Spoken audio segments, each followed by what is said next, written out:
creo que la interculturalidad, siendo una propuesta de estos últimos tiempos que ha nacido desde los pueblos indígenas, está permitiendo ir mejorando la democracia. Pero claro, yo no estaría tan de acuerdo que las mayorías son los que han manejado la democracia. De hecho, si vemos países como Bolivia, donde los pueblos indígenas son mayoría, sin embargo, históricamente no han sido esa mayoría los que han controlado la democracia en Bolivia. Lo propio podríamos decir en muchos otros países. Entonces, uno de los problemas que ha sufrido la democracia es que esta ha sido manipulada con el poder económico. Y entonces los que han controlado la democracia no han sido las mayorías, sino han sido pequeños grupos, pero sí muy poderosos económicamente. Esa es la gran diferencia. Por lo tanto, allí hay un serio problema de antidemocracia, podría decirlo, ¿no? En este aspecto, ¿qué pueden hacer las minorías indígenas para prevalecer dentro de la democracia o para consolidar sus esfuerzos, su movimiento dentro de la democracia? Bueno, hay muchas tareas que cumplir. Por supuesto, una base fundamental, la educación. La educación permitirá ir participando de los quehaceres locales, estatales. Pero también la educación tiene que permitir el incorporar a los pueblos indígenas al debate de los temas nacionales. Entonces, esto va a contribuir mucho para que, por un lado, los pueblos indígenas sigan fortaleciendo su propuesta de la interculturalidad, pero en el momento que se aplica mínimamente o en mayor medida esa interculturalidad, la democracia se fortalecerá. De allí que hay que superar una serie de dificultades, ¿no? Y esto no es un tema solamente para los pueblos indígenas, sino también, por ejemplo, para la juventud. En muchas partes del mundo hemos escuchado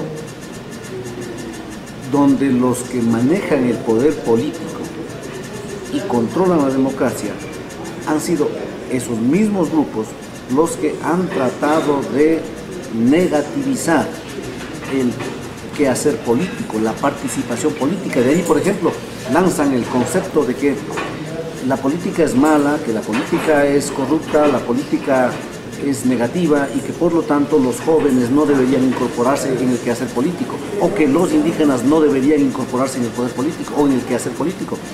Yo creo que es una estrategia de quienes manejaron históricamente el poder político hacer que o las juventudes o las mujeres o los indígenas o algún otro sector social no participe de la política para poder asegurar que ese mayor instrumento, que es la política, nadie les vaya a poner en riesgo.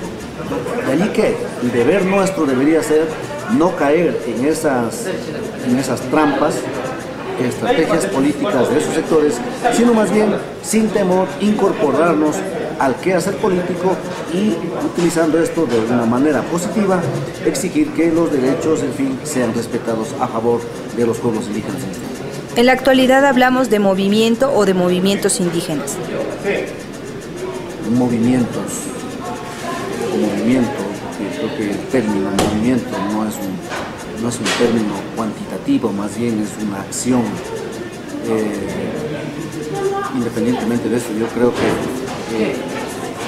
el mundo o los pueblos indígenas están en pleno movimiento.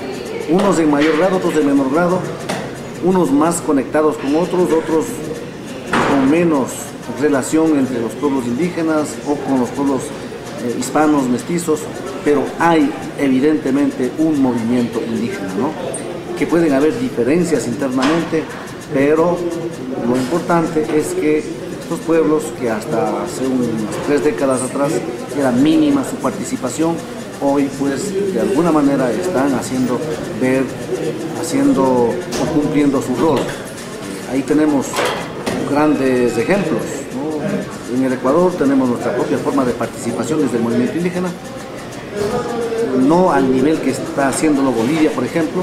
El Perú tiene lo suyo y así podríamos ir señalando en cada uno de los países, pero creo que el movimiento está ahí siendo muy dinámico y eso lo que sí tenemos que es tratar de unirnos un poco más y fortalecer. El reto principal del movimiento, de los movimientos indígenas, ¿cuál sería? Muy grande, son muchos los retos de los pueblos indígenas, partiendo del criterio que los pueblos indígenas siempre hemos respetado a la Pachamama, a la Madre Tierra. Entonces, creo que uno de los grandes retos es concienciar internamente a los pueblos indígenas y a los no indígenas, pero también concienciar a la humanidad entera a fin de que sus acciones, su conducta, su trabajo, su quehacer económico, en fin, no termine con la Madre Tierra. Ese es, por ejemplo, creo yo, uno de los grandes retos que tenemos los pueblos indígenas. ¿Qué hacer para esto? Es una tarea muy grande. Creo que tenemos que seguir trabajando en esas propuestas, ¿no? ¿Qué otras cosas deberíamos hacer? Por supuesto, cuidar nuestra identidad, fortalecer la identidad, madurarla, desarrollarla, nuestra lengua, nuestra cultura. Hay responsabilidades de los indígenas para los pueblos indígenas, pero también hay responsabilidades desde los pueblos indígenas para la humanidad entera. Entonces es muy grande la responsabilidad que tenemos. Por último, ¿nos podría dar un mensaje para las 56 etnias en que está conformado México, por favor? Por supuesto, con mucho gusto, y me alegra escuchar que son 56 etnias. Ojalá que mientras más diversos somos, a veces es más difícil el reencuentro. Y yo pues guardo la esperanza de que las 56 etnias de México, lejos de por ser una gran diversidad, se vayan distanciando, sino que más bien eso mismo sea la fortaleza de la unidad. Hemos aprendido mucho de México, ¿no? De su cultura, de su proceso organizativo, de sus propuestas. Creo que todos nos aprendemos mutuamente de estas experiencias, así es que mi saludo para todos los hermanos indígenas de México y mi anhelo para que cada vez, como decimos en Ecuador, se haga su maquilla, una sola fuerza de todos, y seguro que conseguirán los objetivos que están buscando. Muchas gracias, diputado. Para TV Ciudadana TV, Natividad Cárdenas Morales.